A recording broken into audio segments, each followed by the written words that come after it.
desejo perguntar ao presidente Lula. Candidato Lula, por favor, o senhor vem até o púlpito. A pergunta deve ter 30 segundos no máximo, candidato, por favor.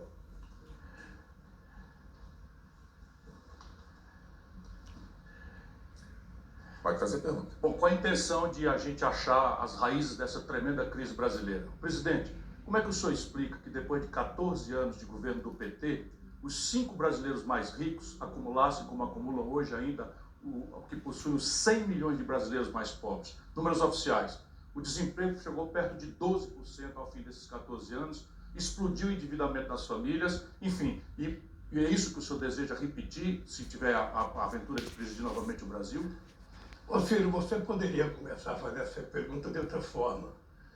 Você deveria perguntar para mim como é que no governo do PT os mais pobres tiveram 80% de aumento real na sua renda, enquanto os ricos tiveram só 20%.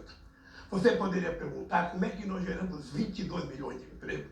Você poderia perguntar como é que nós aumentamos o salário mínimo em 77% no período da República. Você poderia perguntar por que nós fizemos reforma agrária e colocamos 52 milhões de hectares de terra à disposição do assentamento de 70 mil famílias. Por que nós criamos os programas de inclusão social que você cansou de elogiar quando você participava do governo? Eu participei do governo e me afastei justamente por conta das contradições graves de economia, você sabe bastante bem disso, e a mais grave ainda, as contradições morais. Mas, de novo, o senhor pega os 14 anos, separa um pedacinho e esquece o resultado final, são números oficiais.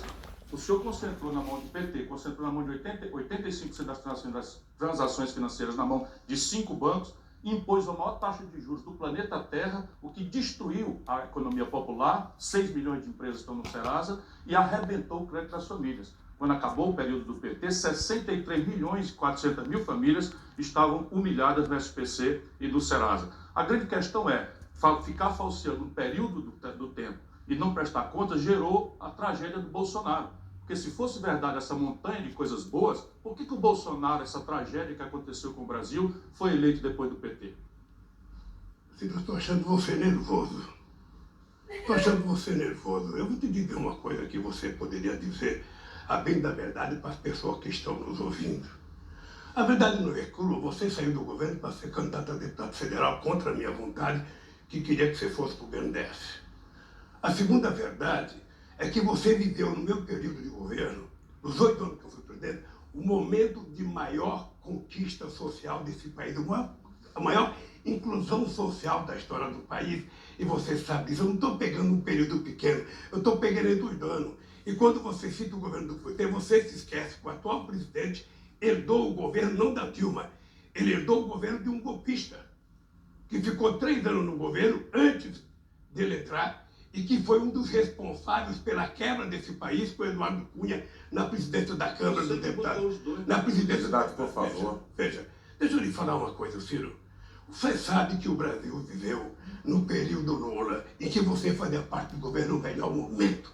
As pessoas puderam comprar televisão nova, puderam comprar geladeira nova, puderam comprar carro novo, puderam comer picanha com churrasco que você não gosta que eu falo, porque você talvez coma algo melhor do que picanha. O povo não consegue.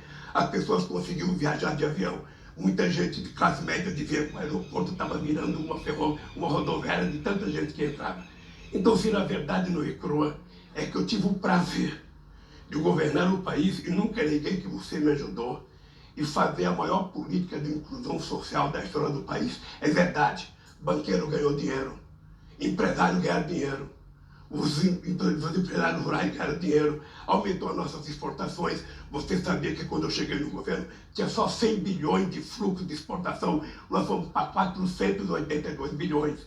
Você sabe que a gente devia para o FMI, nós pagamos, ainda fizemos uma reserva de 370 bilhões. Esse é o Brasil que eu deixei quando eu deixei a presidência. O Brasil que era motivo de orgulho, respeitado pelos Estados Unidos, respeitado pela China, respeitado pela Argentina, respeitado por todos os países como o país de maior inclusão social da primeira década do século XXI. Seu tempo, candidato.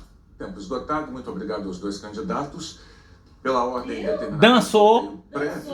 Padre Kelmon é quem vai fazer a pergunta agora. Eu solicito ao candidato que se dirija até o púlpito central. Informe a quem o senhor vai dirigir a sua pergunta, candidato. ao presidente Bolsonaro. O candidato Bolsonaro pode se dirigir ao púlpito, por favor. Isso aí é 30 dele, sabe? segundos para a pergunta.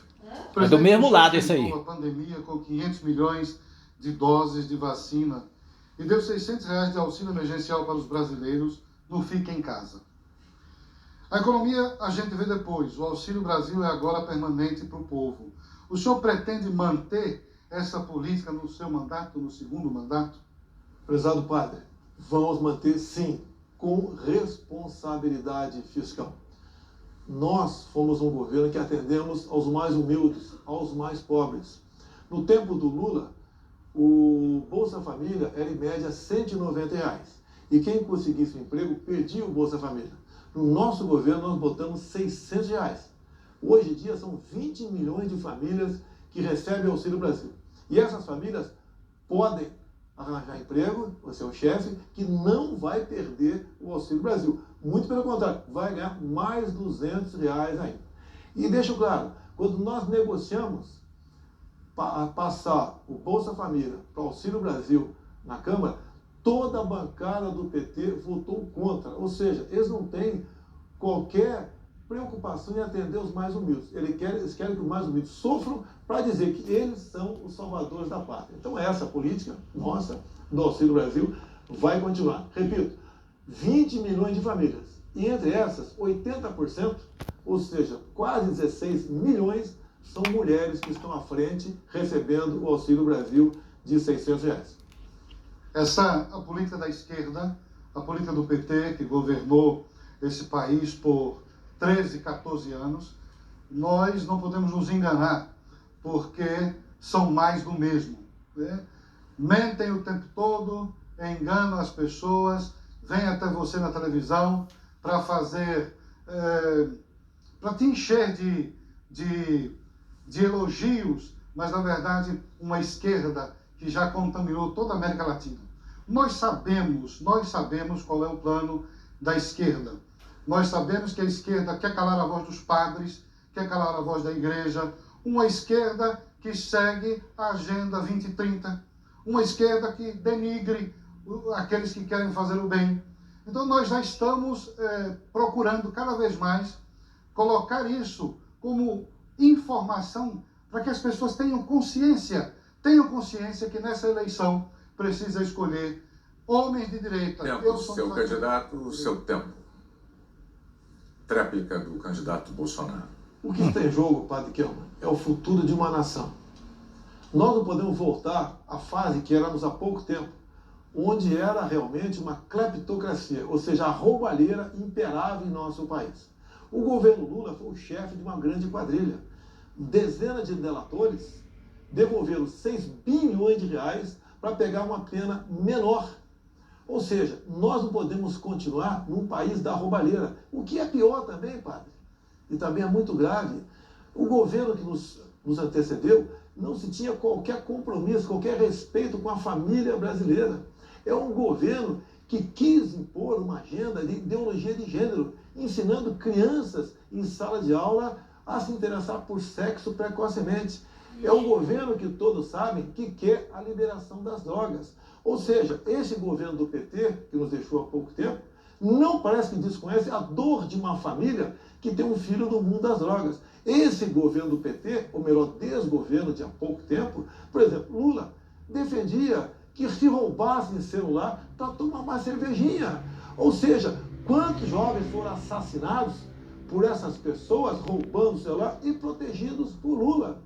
Quando ele também, cada vez mais, fala em desarmar a população de bem e atacar as polícias por todo o Brasil, nós sabemos que isso estimula a violência em nosso país. Ou seja, nós não podemos voltar a esse estado de coisa que aconteceu há pouco tempo aqui no Brasil, onde a roubalheira imperava. E eu acabei com a mamata, em especial na grande mídia. A Rede Globo foi uma que eu acabei com a mamata com eles, e bem como botei um fim nos abusos. Tempo esgotado, candidato, muito obrigado. Candidato Bolsonaro e Kelman. Durante a fala do candidato Bolsonaro, o candidato Lula pediu direito de resposta, foi concedido. Eu peço ao candidato Lula que se dirija ao púlpito e aos senhores que voltem aos seus lugares, por favor. Muito bem. O senhor pode retornar ao seu lugar, candidato Bolsonaro. O seu microfone está fechado porque não é sua vez de falar. As regras serão respeitadas, candidato Bolsonaro. Obrigado. Candidato Lula, a partir de agora o senhor tem direito a 1 minuto para as suas respostas. Que num debate entre pessoas que querem ser presidente da República, o atual presidente tivesse o mínimo de honestidade, o mínimo de seriedade. Ele falar que eu montei quadrilha, com a quadrilha da rachadinha dele, que ele decretou sigilo de 100 anos, com a rachadinha da família, sabe, do Ministério da Educação, com barra de ouro, ele falar de quadrilha comigo, ele precisava se olhar no espelho e saber o que está acontecendo no governo dele. Ele saber o que foi a quadrilha da vacina, o que foi o oferecimento de $1 por cada vacina importada. Isso não foi eu que disse, não, isso é a CPI que está dizendo. Se quer pedir direito de resposta, peça para a CPI, não peça aqui no debate, não. Você, quando vier no microfone, você se comporta com o presidente de respeito, que ele está assistindo, não minta. Não minta que é feio o presidente da República mentir com semente toda hora, descaradamente. Não é possível. Seu tempo, candidato, muito obrigado. Maravilha. A fala do candidato Lula em defesa de seu direito de resposta. O candidato Bolsonaro pediu direito de resposta e foi concedido. Candidato, por favor, o senhor volte ao púlpito para o senhor falar durante 1 minuto em resposta ao candidato Lula. Mentiroso, ex-presidiário, traidor da pátria. Que rachadinha teus filhos roubando milhões de empresas após a tua chegada ao poder. Que CPI é essa da farsa que você vem defender aqui? O que achou a meu respeito? Nada. Que dinheiro de propina? Não teve propina? Propina teve. O senhor Carlos Gabas, do consórcio do Nordeste, dos governadores amigos teu, que foi descoberto desvio de 50 milhões de reais e nada foi apurado. O seu governo, através de Carlos Gabas, consórcio do Nordeste, fez muitos nordestinos morrerem por falta de ar, porque foi desviado dinheiro da compra de respiradores. Nada tem contra o meu governo, nada. Deixe de mentir, tome vergonha na cara, Lula. Tempo esgotado, candidato. Eu vou pedir aos candidatos que, em respeito ao público, procurem manter um nível de tranquilidade adequado para um ambiente democrático, como nós pretendemos que seja este debate. O candidato Lula pediu o direito de resposta durante a fala do candidato Bolsonaro, foi concedido. O candidato Lula pode voltar ao púlpito. Muito bem. Eu vou... As regras do debate foram acertadas por todos os senhores. Para não atrapalhar o debate. Mas é uma insanidade um presidente da República vir aqui e dizer o que ele fala com a maior disfarçatez. É por isso que no dia 2 de outubro o povo vai te mandar para casa. E eu vou fazer uma coisa para você, vou fazer um decreto acabando com o seu sigilo de 100 anos. Para saber o que tanto você quer esconder por 100 anos. Eu vou fazer um decreto, assinar, para saber o que esse homem esconde por 100 anos. E eu vou parar por aqui, porque eu quero que os outros participem do debate. O presidente, quando aparecer aqui, por favor, minta menos. Bom, o candidato Bolsonaro pediu direito de resposta, não foi concedido, nós vamos dar sequência. Muito bem. Candidato, eu vou pedir ao senhor que respeite as regras do debate, por favor. O seu microfone está fechado, mas o senhor vai atrapalhar a dinâmica da... Outra chamada. Eu vou seguir em frente. Então, pelo sorteio feito previamente, quem deve fazer a pergunta agora é o candidato Felipe Dávila. Por favor, candidato, dirija-se ao púlpito. O senhor tem 30 segundos para fazer uma pergunta e, claro, dizer a quem o senhor vai perguntar, por favor. Ciro Gomes. Candidato Ciro, por favor. Resposta. É preciso que não tome vergonha, né? Boa noite, Ciro. Boa noite, professor. Ciro, nós divergimos em algumas questões econômicas, né? Eu acredito no livre mercado, você acredita na intervenção do Estado. Eu acredito que é fundamental o Brasil ter a responsabilidade fiscal, você acredita no fim do teto do gasto, eu acredito nas privatizações e você acredita nas estatais. Mas tem uma coisa que nós sabemos e concordamos. o PT e o Lula foram o autor do maior escândalo de corrupção Tempo, da candidato. história do Brasil. Tempo, candidato. Certamente, professor. E eu aproveito para... O presidente Lula reclama das mentiras do Bolsonaro, mas ele faz uma coisa assim, mais hábil do que o Bolsonaro. E nisso ele é campeão, ninguém pode tirar esse valor dele. Então ele pega um pedaço do governo em que ele teve uma onda de bonança no estrangeiro e produz esses números e tal. Mas os números que eu trouxe aqui são todos oficiais. Foi um desastre completo. O Bolsonaro, na minha opinião, o povo brasileiro julgue, teve 70% dos votos nos centros mais dinâmicos da vida brasileira, 2/3 dos votos, de São Paulo, Rio, Minas, Rio Grande do Sul. Evidentemente não foi pela obra, ele não tinha obra nenhuma, nem pela promessa, não tinha proposta nenhuma. Foi a consequência doída da generalizada mágoa que o nosso povo experimentou pelo encontro terrível da pior crise econômica da história. Não é brincadeira não, 63 milhões de brasileiros saíram do crediário, de viajar, pagar passagem, para o SPC. E o desemprego bateu em perto de 12%. Isso é fato. No período do PT, eles transferiram 4 trilhões de reais, dados do Tesouro Nacional, para os bancos e 350 bilhões para os pobres. Além do que, a corrupção se generalizou de um jeito tal que não dá para esconder. 16 bilhões de reais foram devolvidos. Ora, de onde é que vem essa montanha de dinheiro? Quando devolviam, diziam, roubei no governo do PT com conhecimento do Lula. Muitos depoimentos disseram isso. Não tenho prazer nenhum em dizer isso, mas é o que aconteceu. É verdade, Ciro.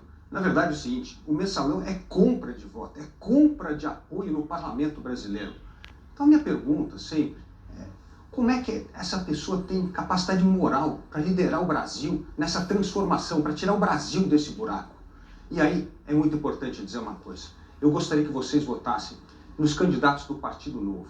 É a melhor vacina contra a corrupção, contra a malandragem.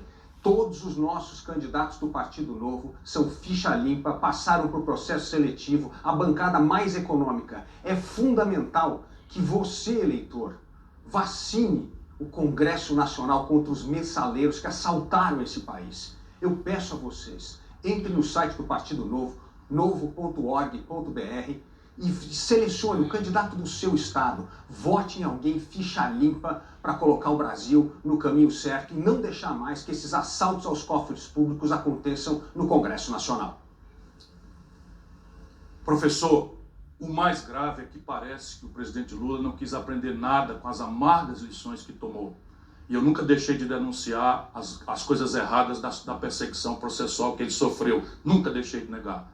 Mas não dá para realmente aceitar esse tipo de nonsense de que não aconteceu nada. Veja, são 16 bilhões de reais que devolveram, isso é físico. Percebe? Isso é disparado o maior escândalo de corrupção desvendado, naturalmente, da história do Brasil. Isso não dá para fazer de conta que não aconteceu, porque senão nós vamos ter que achar uma explicação absolutamente marciana, porque esse paraíso que ele descreve quando vem aqui fazer esses números resultou na tragédia do Bolsonaro. Ô irmão, você é meu irmão brasileiro. Eu tenho profundo respeito e carinho, estou aqui por isso, por amor a ti, ao meu país, à nossa pátria. Será possível que a solução para a tragédia moral, a tragédia econômica, social que nós estamos vivendo hoje, é voltar ao passado que deu causa a essa tragédia? Tudo que eu peço a você com muito respeito, é que você daqui até domingo pare um pouco para pensar. Sabe, não ensine ao seu filho que corrupção, o prêmio dela é impunidade no Brasil. Não ensine que roubar, sabe, é uma coisa que pode ser feita e vai ser premiada ainda por esse tipo de conduta. Uma nação assim se suicida. Se nós pegarmos artistas, cientistas e tal, todo mundo passando pano e juntando Caetano com Gedel para ficar em 2 baianos, esse país está mergulhado num conchavo absolutamente mortal. Obrigado, candidato. Eu peço aos senhores que retornem aos seus postos. Durante a fala do candidato Ciro, o candidato Lula pediu um direito de resposta, não foi concedido desta vez, candidato. Nós vamos dar sequência, então, ao nosso debate. Agora é a vez do candidato Jair Bolsonaro fazer a pergunta, aqui no púlpito, em 30 segundos. Candidato, o senhor diga, por favor, a quem o senhor vai dirigir a sua pergunta agora. A senhora Simone Tebet. Candidata Simone Tebet agora se dirige até o púlpito. 30 segundos para a pergunta do candidato Jair Bolsonaro. Senhora Simone, a sua vice, há algum tempo, vem falando e ontem falou novamente que Lula foi o mentor intelectual do assassinato de Celso Daniel. E o senhor Renan Tito recebeu alguns milhões do ex-presidente para se calar. Qual é a posição da senhora sobre esse episódio? Candidato Bolsonaro, primeiro que eu confio integralmente na minha vice. A minha vice é de Santo André, o pai dela, já falecido, foi vítima de extorsão da máfia dos transportes na época do governo do PT. Agora, eu lamento esta questão ser trazida num debate neste momento tão importante da história do Brasil e ser dirigida a mim. Eu acho que falta ao senhor coragem de perguntar isso ao candidato do PT, que segundo o senhor é envolvido, que está aqui. Porque não pergunta para o candidato Lula sobre esse assunto. Vamos tratar do Brasil, vamos tratar dos reais problemas, vamos tratar do problema da fome, que Vossa Excelência, como presidente da República, diz que não tem, porque é insensível, não conhece a realidade do Brasil, ou não deve andar nos grandes centros e ver nos semáforos crianças dormindo com fome e pedindo, pelo amor de Deus, por um prato de comida. Eu perguntei à senhora porque vice é um cargo importante. E ela tem falado isso de quem, segundo o Datafolha da Vida, está em primeiro lugar. Então isso é de extrema importância que seja tratado aqui. A questão da fome, a senhora sabe que nós investimos no auxílio emergencial. Eu fui talvez o único chefe de Estado do mundo que não foi, pelo politicamente correto, obrigando o povo a ficar em casa. E por parte da senhora e outros políticos, se viu um silêncio sepulcral sobre isso. Nós atendemos aos mais necessitados. Quem, porventura, estiver passando fome, que tem gente passando fome, na dúvida, mas pode se cadastrar e vai receber o Auxílio Brasil de no mínimo R$600. Quanto ao decreto do senhor ex-presidente Lula, que ele disse que eu assinei, eu desafio ele a mostrar que decreto é esse que eu baixei e decretei sigilo em 100 anos em certas questões familiares. Duvido ele apresentar isso. Então, um mentiroso contumaz, que merece, no meu entender, ser questionado aqui. Tempo, candidato. Por favor, agora é a palavra da candidata Simone Tebet em tréplica, por favor. Novamente, eu lamento muito. Nós estamos a 2 dias, 3 dias da eleição, uma das eleições mais difíceis do Brasil.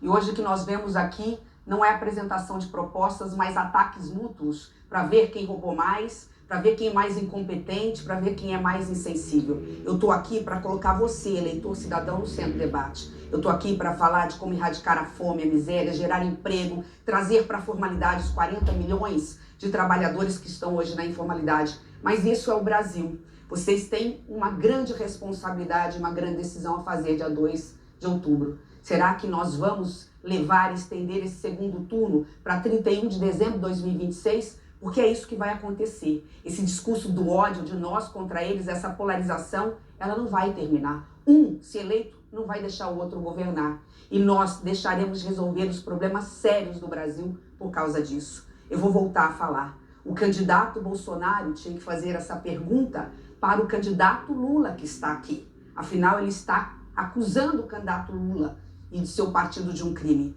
Mas não faz, talvez por covardia, talvez porque não tenha coragem, ou talvez exatamente porque não queira resolver quais são as propostas que ele tem para resolver os problemas graves dos próximos 4 anos do governo. A pandemia, que ele geriu muito mal e atrasou a compra de vacinas em 45 dias, não está só matando agora por conta da pandemia da Covid-19, está matando porque nós temos represado nas filas dos hospitais exames, cirurgias, consultas, porque os hospitais tiveram que ficar muito tempo fechados, porque pela insensibilidade, pela incompetência, ele atrasou vacina, aliás, deu um mau exemplo, sequer tomou esta vacina, e hoje, lamentavelmente, o Brasil tem um passivo na área da saúde, da educação, na área da geração de emprego. Lamentável, presidente, que o senhor não esteja aqui para falar do Brasil real e apresentar soluções a ele. Muito obrigado aos 2 candidatos. Os senhores podem retornar aos seus locais.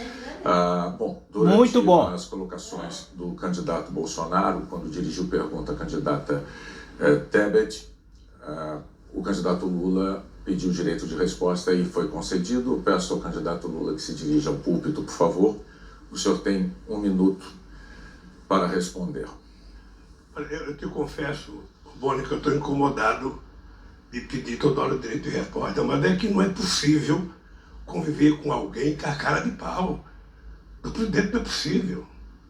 Primeiro, o Celso Daniel era meu amigo. O Celso Daniel era o melhor gestor público que esse país teve. Ele foi chamado da prefeitura para coordenar o meu programa de governo de 2002. O TST acaba de tirar do ar o site das mentiras mentirosas da sua família, que estava hoje na rede digital sobre o Celso Daniel. Primeiro porque a Polícia Civil deu por isso errado, o Ministério Público deu por isso errado, decidiram que é um crime comum, e eu fui procurar o Fernando Henrique Cardoso para colocar a Polícia Federal. Você vem culpar o Lula da morte do Celso Daniel? Seja responsável. Você tem uma filha de 10 anos assistindo o programa que você está fazendo. Seja bastante responsável. Pare de mentir, porque o povo não suporta mais. Tempo, candidato.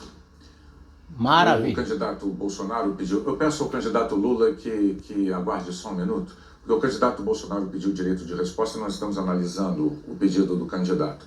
Enquanto isso, eu vou dar sequência ao debate e o senhor é o sorteado para fazer a próxima pergunta. É só o senhor escolher para qual dos candidatos o senhor vai dirigir a sua pergunta, candidato. Eu queria perguntar para... Pode ser Luiz Felipe Dávila, Padre Kelman, Soraya Tronic. O senhor escolheu Soraya Tronic. O senhor tem 30 segundos para a pergunta, por favor, candidato Lula. Candidata, a questão da fome. Os números dizem que nós temos 31 milhões de pessoas passando fome. Nós tínhamos acabado com isso em 2012, reconhecido pela ONU.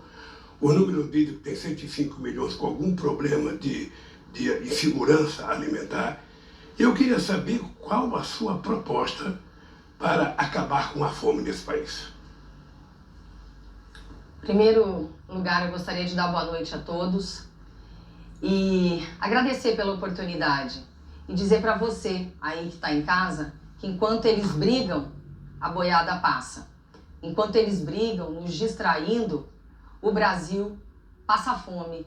O Brasil ainda encara escândalos de corrupção.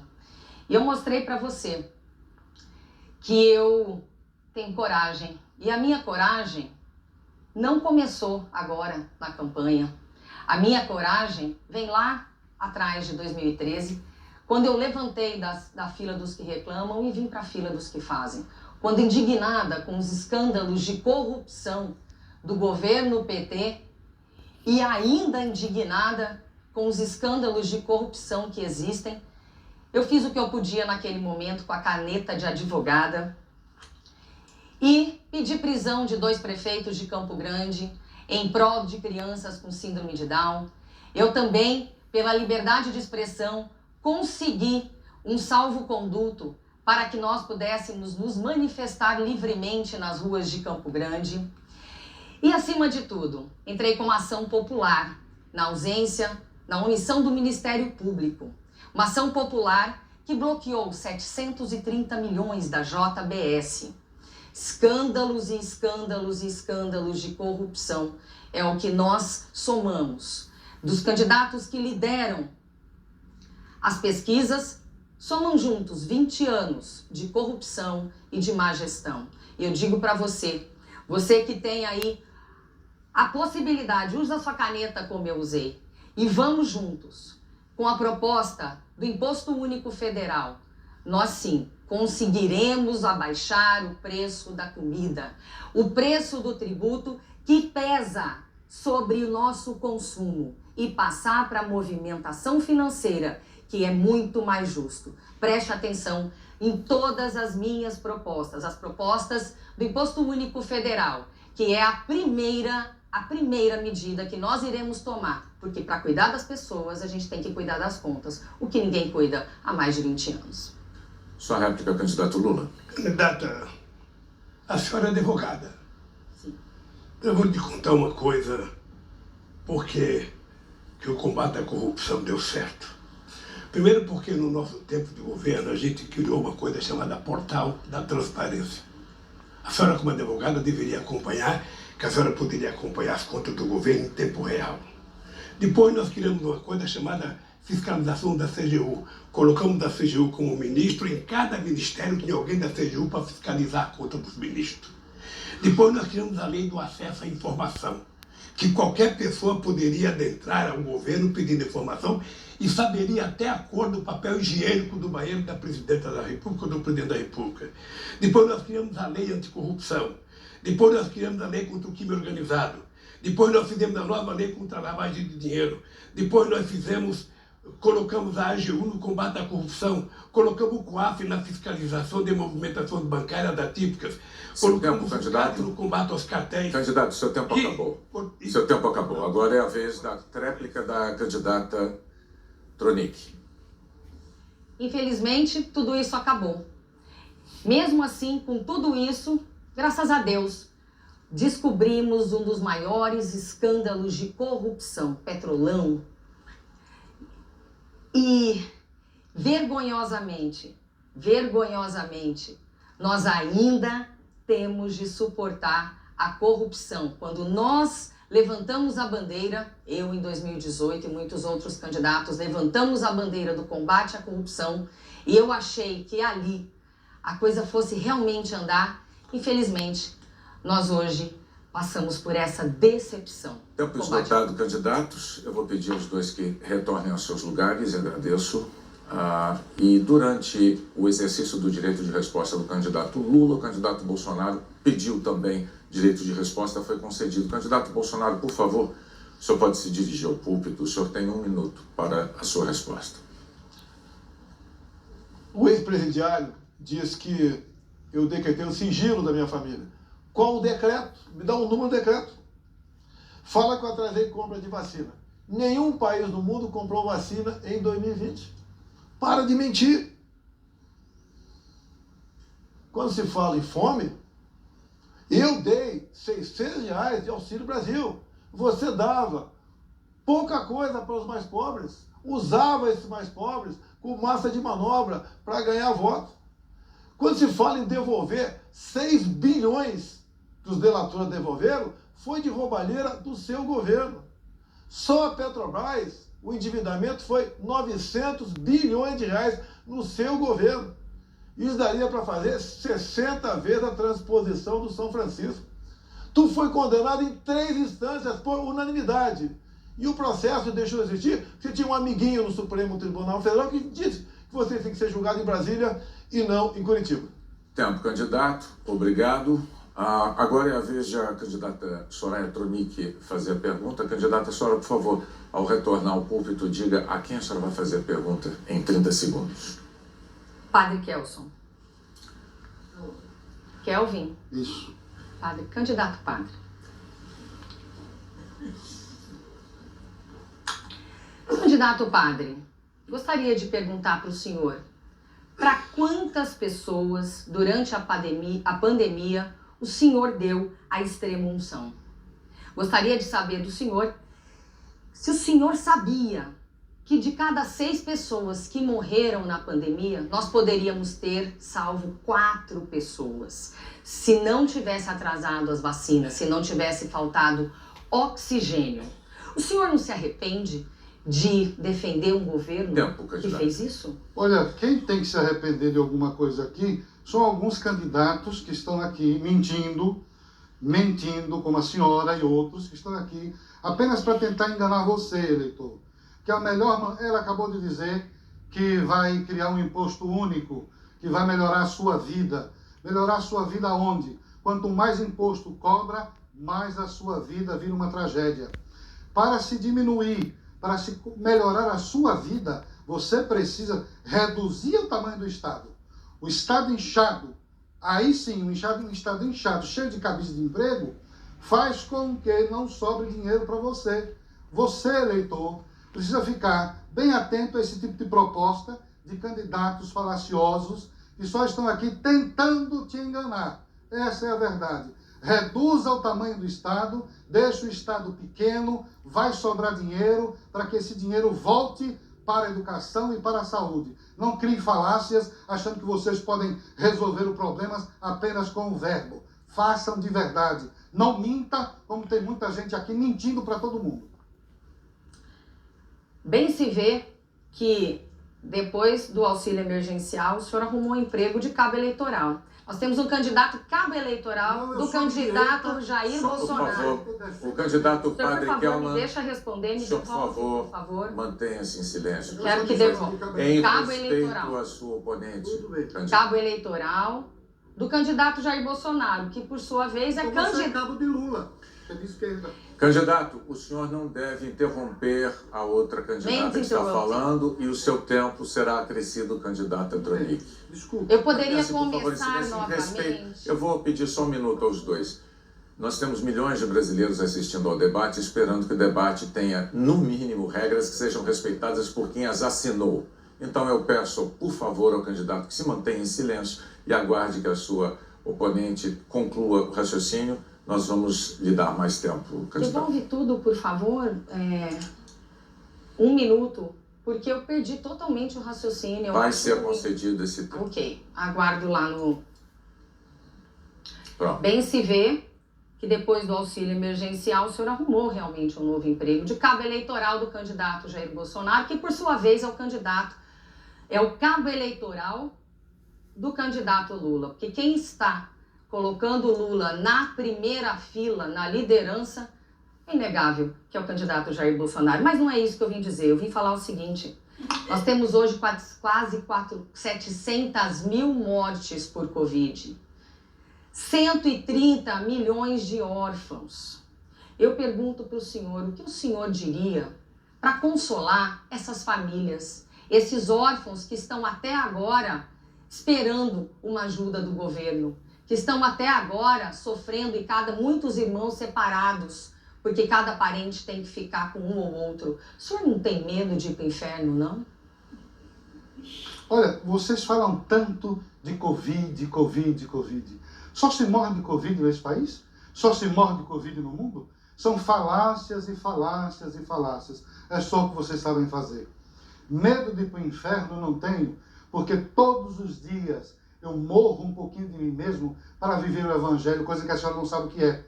Se a senhora soubesse o que é, a senhora não estava desrespeitando um padre, mandando o padre para o inferno. A senhora não me respeita. A senhora deveria me respeitar. A senhora não sabe o que significa um sacerdote. A senhora não sabe o que significa um sacerdócio. A senhora não sabe o que significa o cristianismo. Se a senhora soubesse, a senhora não se dirigia para um padre dessa forma. Um padre que respeita o cidadão. Um padre que está num país de 84% de cristãos sendo desrespeitado desta forma, sendo mandado ir para o inferno por uma mulher que não sabe nem como servir a você. Está aqui mentindo, dizendo para ele cobrar mais impostos, mais impostos. Esse é o caminho? Cobrar impostos? Você não aguenta mais de ser cobrado. E essa senhora aqui novamente repete que a solução é imposto único, é cobrar mais imposto. A solução não é essa. A solução é reduzir o Estado, tirar os cabides de emprego. Vocês, olha, fizeram muitos cabides ali dos seus apadrinhados políticos. Para quê? Para quê, candidata? Para que isso? Fale a verdade. Seja verdadeira. Fale para o povo por que a senhora está aqui. Fale que vocês são mais do mesmo. Fale que a esquerda, todos aí, têm a mesma agenda. Diga para as pessoas que vocês querem fazer isso, querem destruir o Brasil. Fale para todo mundo aqui agora. Diga a verdade.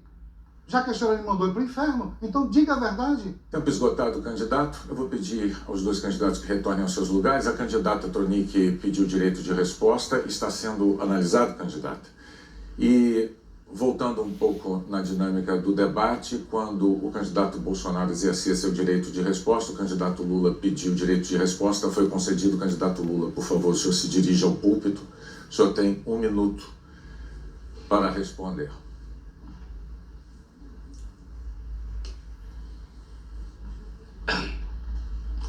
Eu confesso ao povo que está nos assistindo que eu me sinto mal. Uma espécie de estar atrapalhando o debate quando a gente poderia estar discutindo o futuro desse país. Sinceramente, eu queria só lembrar as pessoas que, graças ao que nós fizemos para combater a corrupção foi descoberta e as pessoas foram punidas. Acontece que você poderia, no processo de combate à corrupção, prender os presos e liberar as empresas para funcionar. No Brasil se quebrou e se fechou 4 milhões e 4 postos de trabalho. O Estado deixou de receber 270 bilhões de reais, deixou de investir, os impostos deixaram de ser arrecadados em 58 bilhões de reais. Quando o nosso candidato vem aqui e diz para apresentar vacina, eu vou lembrar alguns escândalos. Imóveis, 51 imóveis, mansão de 6 milhões, a Jardinha de Queiroz. Seu tempo está esgotado, candidato. 1 minuto para a sua resposta. Eu peço ao senhor, por favor, que retorne ao seu local. Eu devo dizer também que a candidata Soraya Tronic pleiteou direito de resposta durante a fala do adversário, Padre Kelmon, mas foi negado, candidato. E neste momento o candidato Bolsonaro está pedindo também direito de resposta, vai ser analisado. Eu vou dar andamento ao debate. Essa é a vez, então, de a candidata do MDB, Simone Tebet, fazer a pergunta. Ela só pode perguntar ao candidato do Novo, Luiz Felipe Dávila. Por favor, os dois ao púlpito. 30 segundos para a pergunta, por favor, candidata. Obrigada. Candidato Dávila, vamos falar de Brasil? Vamos, né? Vamos falar do Brasil real, que ainda chora a morte dos seus filhos que morreram prematuramente por conta da incompetência de um governo que não colocou vacina na hora certa no braço de milhões de brasileiros. O Brasil está morrendo não só de Covid. Nós temos uma fila interminável de exames, consultas e cirurgias atrasadas. A pergunta é, como nós vamos zerar essas filas? Como nós vamos resolver o problema da saúde pública, especialmente dos nossos idosos? Que bom ter a oportunidade de discutir um pouco de Brasil e menos esse bate-boca que não leva a lugar algum. Mas olha, Simone, eu queria dizer antes que eu trabalho há 14 anos no Centro de Liderança Pública, no CLP, e nesse meio tempo que eu formei lideranças públicas no Brasil, trabalhei com estados e municípios, eu descobri uma coisa: todo mundo que quer fazer a diferença, quer fazer a coisa certa na vida pública, faz 2 coisas importantes. Tem liderança com caráter, honestidade, disposto a comprar as boas brigas políticas. E depois a competência na gestão. As coisas precisam dar resultado. Nós precisamos saber se aquela política pública está melhorando ou não a vida das pessoas. E nessa pandemia algumas coisas interessantes aconteceram na saúde. Nós avançamos com a telemedicina, nós avançamos com o prontuário eletrônico, nós precisamos ter essa digitalização na saúde, que ela é fundamental, principalmente na saúde primária, porque é lá que nós vamos ter o histórico das pessoas e passar e deixar de repetir exames que acontecem depois, sufocando a saúde terciária. Então a digitalização é muito importante, focar na saúde primária é muito significativo para as pessoas. Fico muito feliz, Felipe, de agora ver realmente, né, uma pessoa sensível falando da preocupação que tem com a população que hoje está doente. Nós vamos ter que caminhar mesmo para a telemedicina, para o prontuário único, mas nós temos que especificamente pensar agora nos milhões, tem pelo menos 20% das pessoas mais pobres do Brasil com câncer morrem prematuramente porque não tem vaga no SUS para fazer seu atendimento e depois é tarde, ele vem a falecer. Nós vamos tomar 3 medidas imediatas para zerar essa fila. Primeiro, aumentar o dinheiro que o governo federal vai colocar no SUS, o financiamento. Segundo, equipar todos, eu repito, equipar todos os hospitais regionais com os aparelhos necessários para que possam atender a população brasileira. Mas é preciso também olhar pelas santas casas, que atendem praticamente as 1000 cidades que não têm hospitais públicos. Quero aproveitar apenas para fazer um pedido para você, pai e mãe. Amanhã termina a campanha de vacinação contra a poliomielite. Vamos vacinar nossas crianças para que a paralisia não volte na vida dos nossos filhos. Tempo esgotado, por favor. É verdade. Nós precisamos pegar o SUS, melhorar a coordenação com os hospitais, com os hospitais filantrópicos, com as santas casas. Mas também precisamos, Simone, trazer os hospitais privados para dentro, porque há ociosidade nos hospitais privados. E nós podemos aproveitar isso no SUS e assim estender esse atendimento de melhor qualidade para as pessoas. Mas tem uma coisa muito importante, eu estava dizendo aqui que parte da gestão pública da competência é a avaliação do serviço público. Nós precisamos ter mais critério com essa avaliação do serviço público para justamente fechar hospitais que não estão cumprindo esse papel e dobrar o investimento naqueles que estão cumprindo o seu papel. Então é muito importante nós termos essa capacidade de coordenar melhor a ação do governo federal com estados e municípios. Precisamos precisamos descentralizar o poder e precisamos pensar, sim, porque eu digo que o SUS é a maior parceria público-privada do mundo. Funciona por causa dos hospitais filantrópicos, por causa das Santas Casas, e precisamos trazer agora os hospitais privados para dentro. É fundamental isso. Depois, nós precisamos rever a tabela do SUS. Nós sabemos disso, né, Simone? Que a tabela do SUS está muito defasada. E sempre usamos o critério de procedimento. Não, eu acho que tem que ser por resolução do problema. O serviço público precisa prestar serviço ao cidadão. O que o cidadão quer saber é se resolve o problema da vida dele, seja na saúde ou na educação. Portanto, vamos colocar o cidadão em primeiro lugar. Vamos mensurar a qualidade do serviço público, se está atendendo ou não o cidadão. E não como é hoje, que nós temos um gasto gigantesco com a máquina pública que não atende o cidadão. Nós precisamos ter um Estado que serve ao cidadão e não que se serve do cidadão para pagar o custo da máquina pública. Candidatos, muito obrigado. Está encerrado aqui esse primeiro bloco do nosso debate. Eu devo responder ao candidato Bolsonaro que seu pedido de resposta à fala do candidato Lula foi negado. Nós terminamos esse bloco e no próximo vai ter o sorteio de temas aqui nessa urna para as perguntas que serão formuladas. Nós voltamos em instantes. Até já.